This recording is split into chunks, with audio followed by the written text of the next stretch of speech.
Welcome to another episode of Fuzzball kidnaps me to do a specific trend, and I can't leave until I do said trend, so I'm being held hostage. Please send help. So with this line of characters here, pretend there's a line right near the middle, and this is where my characters kind of split off in story, not in world, but in story. So let me start with the world explanation of this. So all my characters, most of them, the main story takes place in a world called the Beast Realm. And the Beast Realm is a world that was created when the universe started, so like 13 billion years ago, and Mother Nature came out with these sprites, these elemental sprites that was meant to protect nature and the world, because nature is our world. Another big thing to note within this realm is when a Maxim is born, they come in the form of a shooting star, and imagine how Tinkerbell was born. It was like that. Maxim, when they're born, they don't know anything but their names.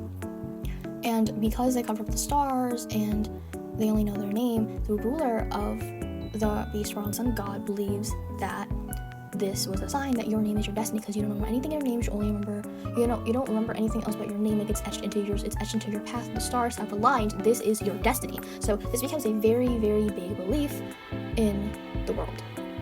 So let's start with the categories first. So the first category that we have is Blurb. The Blurb boasts of Blurb. I love these characters. They're like Blurb. And then we have Love. A very small category, but they say actions speak louder than words. So with that, I'm going to space out this category. Yeah, and then we have Coolio, Dulio. These characters are cool, but they might need something else. But we have Lacking, which these characters actually need something else. And then Please Revamp Immediately is essentially what it says. So we have Mantis, which is the first of my many idol OCs. Mantis essentially has nothing to them. That's a great way to start.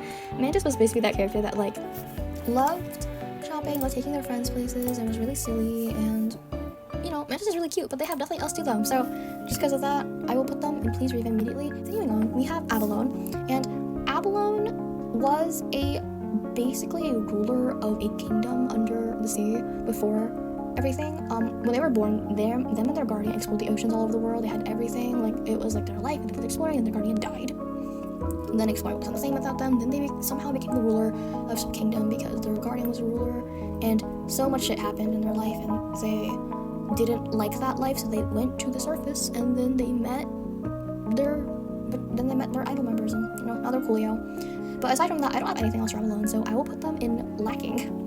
Moving on, we have Zephyr. Zephyr is one of those characters that's like very Rainbow Dash, and like imagine Rainbow Dash and Ito personality-wise, but like more affectionate. That's Zephyr. Zephyr was a child of like 11 to 12 kids, but they were the middle child, so no one paid attention to them. And as a result, Zephyr was very attention-starved. They would do anything for attention. You name one hobby or one something crazy, and Zephyr's done it. There's nothing Zephyr hasn't done. And when they joined this idol group, they had gotten the attention they desired, but they weren't used to it.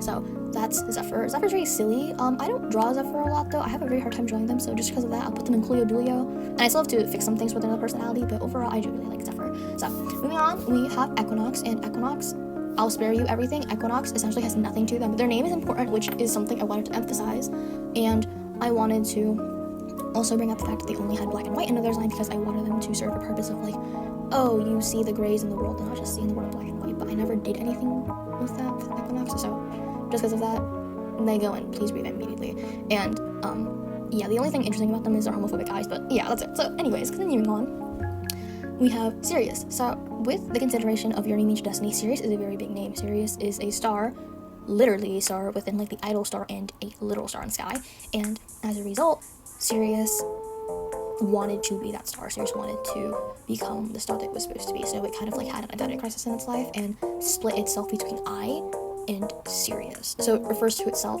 in third person because that's Sirius. Because why would you want to talk to I? Why you would want to talk to Sirius? Sirius is always trying to make your wishes come true because that's what you're supposed to do. You're supposed to worship on a star. And yeah, that's Sirius. Sirius is very silly. I love Sirius. Yeah. So moving on to our next idol group, we have Felony, and with the name system, Felony is a very major name. I don't know if this is their given name or a name they chose for themselves for lore reasons. I'll figure that out.